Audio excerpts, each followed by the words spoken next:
여러분, 연애 할 수 있습니다. 정말로 할 수 있습니다. 제가 여러분을 도와드리겠습니다.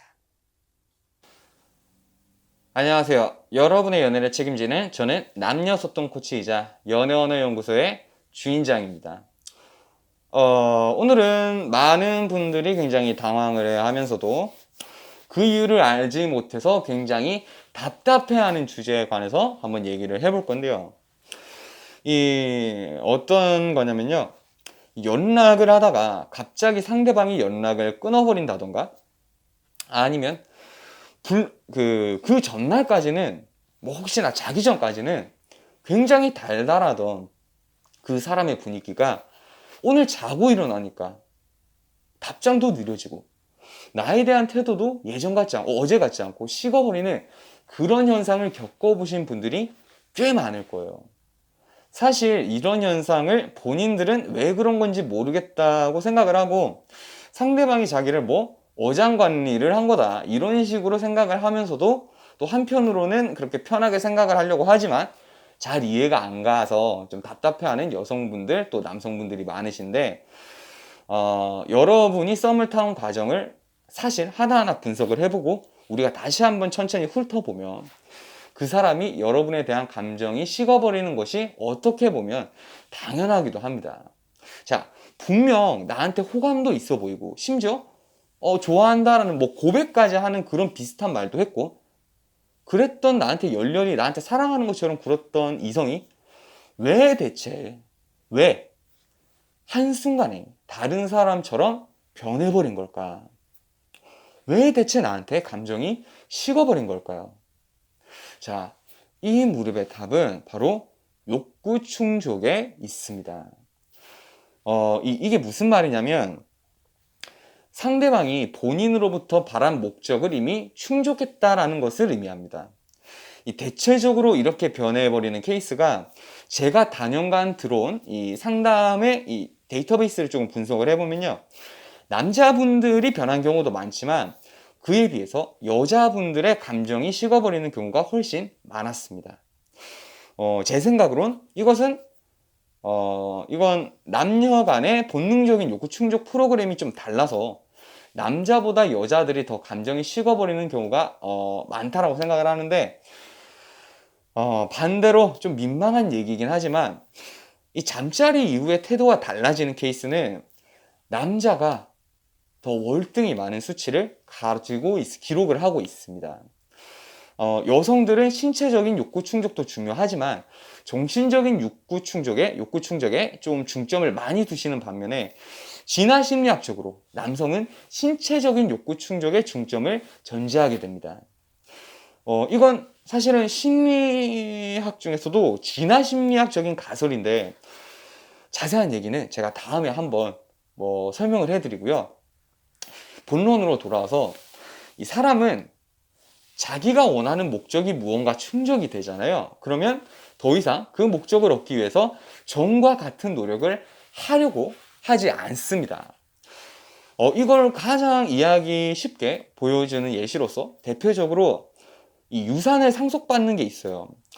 자식이 부모로부터 무언가 유산을 상속을 받을 때 그 유산을 상속받기 전에는 굉장히 효도를 하는 척하고 향후에 유산을 받은 뒤에 부모를 책임질 것처럼 얘기를 하지만 이 꽤 많은 사회적인 문제로 욕을 먹듯이 유산을 받은 후에 부모에 대한 자식들의 태도가 돌변하는 이런 반인륜적인 일들이 사실 우리 주변에서도 굉장히 빈번하게 일어나고 있습니다. 이것이 바로 욕구 충족으로 인한 투자 심리 감소가 원인이 되겠는데요. 좀 더 쉽게 말하면 상대방이 우리에게 원하는 목적을 충족을 한다면 더 이상 상대방은 이성적인 게 아니라 그냥 본능적으로 나에게 더 이상 어떠한 노력을 하고 싶어 하지 않는다는 것을 의미합니다. 자, 비슷한 얘기로 연인이 된 후에 태도가 바뀐 남자친구에 대해서 고민하시거나 이런 경험이 있는 여자분들이 많으실 건데요. 대체 왜 썸을 탈 때는 별도 따다주니 달도 따다주니 그렇게 얘기하면서 따뜻하고 자상하게 굴던 남자친구가 그런 우리는 그 진심 어린 태도를 보고 그런 태도에 마음을 열고 그 남자를 만난 건데 막상 연인이 되니까 오히려 지 잘난 맛에 콧대가 높아지고 태도가 변해버리는 경우가 많죠. 이런 경우를 분석을 해보면요. 그 남자의 목적은 단순히 그 여자를 정복하는 거였기 때문입니다. 그냥 그 여자를 여자친구로 만든 순간 이 여자는 내 여자가 됐다. 이런 식으로 심리적인 안정감에 젖어들게 되는 거죠. 물론 실제로는 연인 관계는 단순히 상대방이 여자친구가 됐다고 해서 아무런 이제 더 이상 노력을 하지 않아도 유지가 되는 것이 아닌 것을 누구나 알고 있어요. 이성적으로는 알고 있어요. 근데 막상 본능적인 의식 속에서는 이미 욕구 충족이 이미 되어버린 겁니다. 마찬가지로요. 같은 원리로 우리는 갑자기 식어버린 썸의 관계의 이성의 태도를 이해할 수 있습니다. 자, 많은 사람들이 그 사람이 정말 나를 좋아하는 것처럼 보였어요. 나는 확신해요. 진짜 그 사람은 나한테 감정이 있었다고요. 이렇게 얘기를 합니다. 근데요, 정말 미안하지만 여러분, 아닙니다. 아니에요. 그 사람들은요, 여러분을 바란 게 아니에요. 그 시기에 원하는 가치, 그 사람이 시기적으로 썸을 탄다거나 혹은 연애하는 느낌을 받고 싶다거나 혹은 성욕을 느끼기 때문에 뭔가 원하는 욕구가 본인한테 목적이 있었고 거기에 가장 타당한 상대가 여러분이었을 뿐입니다.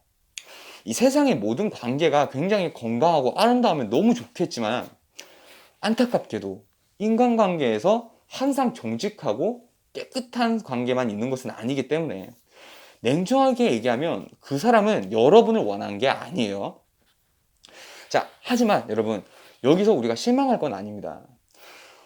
여러분은 썸의 관계에서 여러분이 상대방에게 무조건적인 사랑, 조건 없는 형식, 헌신, 이런 것들을 바라는 것 자체가 저는 여러분들의 연애를 망쳐버리는 지름길이라고 생각합니다. 아니, 그 사람이 여러분의 뭘 보고 여러분을 정확하게 알지는 못하잖아요. 근데 어떻게 여러분을 열렬하게 사랑을 합니까? 여러분이랑 그 사람이 수십 년간 서로를 다독여오는 그런 과적 같은 관계도 아니고 또 반대로 생각하면 여러분을 알면 뭘 안다고 여러분의 좋은 것만 몇 개 봤을 뿐인데 뭘 봤다고 그 남자는 저를 몇 년이나 지켜봤다고 했어요. 그게 여러분의 모습의 전부인가요? 수십 년간 지켜봐온 친구 혹은 형제 부모조차도 여러분이라는 단 한 사람을 모두 알 수 없는 건데 상대방이 본인을 100% 알아주길 바라고 그 모습을 그대로 사랑해주길 바라는 마음 자체가 저는 욕심이라는 겁니다. 이 애시당초 사랑이라는 것은 처음에 관심에서 시작을 하는 거고 그 관심을 호감을 사랑으로 키워나가는 것은 무조건적으로 상대방에게 바랄 것만이 아니라 서로 각각의 상대방의 감정을 키워나가는 것이 정말 진실된 연애의 소양이겠죠. 자, 정리를 해서 여러분이 썸을 타고 있던 이성의 태도가 한순간 바뀌었다면 이것은 여러분의 연애 태도에 무언가 문제가 있었다는 것을 의미를 한다고 저는 봅니다. 자, 이게 여러분이 크게 무언가 잘못을 한 게 아니라 상대방의 본능적인 수준에서의 심리를 우리가 이용하지 못했다라고 봐야 되겠습니다. 자, 제가 대표적으로 몇 가지 체크해 봐야 할 특징에 대해서 얘기를 해드리면 첫 번째로 내가 너무 쉽게 상대방의 호감 표시에 나도 거기에 응해준 것이 아닌가. 이 생각을 해보면 상대방이 나에게 호감을 표시한다는 것은 나에게도 본인에게 호감을 표현해 주기를 바랄 텐데 우리가 너무 쉽게 상대방의 호감 표시에 같이 긍정적인 반응을 보여주면 상대방은 이런 욕구가 쉽게 충족이 되겠죠. 두 번째로 스킨십을 너무 쉽게 받아준 것은 아닌가. 이건 대체로 여자분들이 좀 체크를 해봐야 될 문제인데요. 어쩔 수 없이 남자는 본인이 투자를 하면 할수록 상대방이 더 귀해 보이고 예뻐 보이곤 합니다.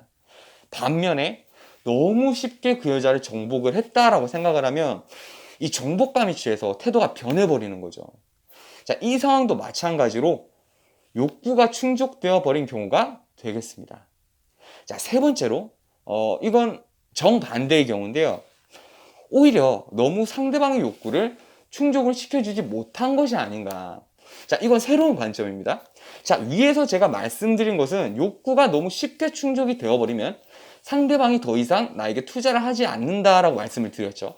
자, 이건 사실입니다. 근데 만일 우리가 누군가에게 인정을 받고자 어떤 노력을 하는데 그 상대방이 단 1%의 인정도 해주지 않아요. 그리고 나한테 굉장히 무관심한 태도로 일관을 한단 말이에요. 자, 그럼 우리는 어떻게 할까요? 물론 사람에 따라서 처음에 오기가 생겨서 달려들다가도 조금만 지나면 우리는 우리 스스로가 비참해지기 때문에 무언가 포기를 해버리게 되겠죠. 대부분 밀당을 잘 하지 못하면서 밀당은 해야겠다라고 생각하시는 분들이 많이 하시는 실수 중에 하나인데, 욕구 충족과 이 욕구 불충족은요, 아주 적절한 비율로 사용을 했을 때 가장 효과가 좋습니다. 근데 연애를 많이 해보지 않은 분들 같은 경우는요, 내가 어느 정도 상대방의 욕구를 충족시켜줘야 하고 어느 정도는 불충족시켜줘야 할지를 모르겠다라고 생각하시는 분들이 많을 건데요. 자, 딱 이렇게 생각을 하세요. 이건 뭔가 무조건적인 공식은 아니지만 가장 효과적인 여러분들의 가이드라인이 될 겁니다. 상대방이 바라는 목적의 65%만 충족시켜줘라. 자, 말 그대로 상대방의 욕구가 너무 충족이 되면 상대방은 더 이상 나에게 감정적인 투자를 하지 않을 거고요. 반대로 일말의 욕구 충족도 해주지 않는다면, 하나도 해주지 않는다면 상대방이 포기해버릴 수도 있습니다. 자, 예를 들어서 썸 타실 때 보고 싶다라는 말을 누구나 많이 하겠죠.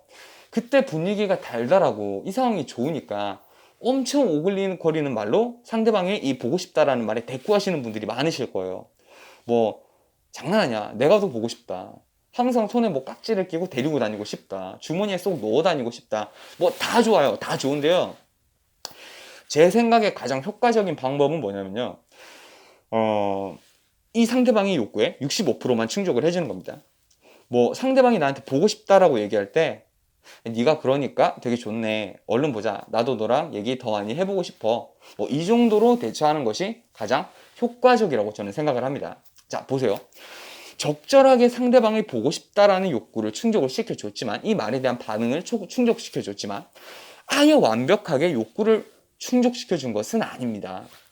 무언가 부족함이 있기 때문에 상대방은 그 부족함을 채우기 위해서 나에게 좀 더 감정적인 투자를 하고 나에게 좀 더 잘 보이려고, 더 사랑받으려고 행동하게 될 겁니다. 여러분, 모든 연애에서의 결과는 스스로의 행동에 무언가 원인이 있습니다. 자, 이 무언가 우리가 잘못된 게 있다면 오류들을 하나하나 잡아가면서 여러분의 연애가 행복하기를 바라겠습니다. 자, 오늘도 행복한 연애 하세요. 자, 잠깐! 추천과 구독을 누르시면 좀 더 많은 연애언어TV의 영상을 만나보실 수 있습니다.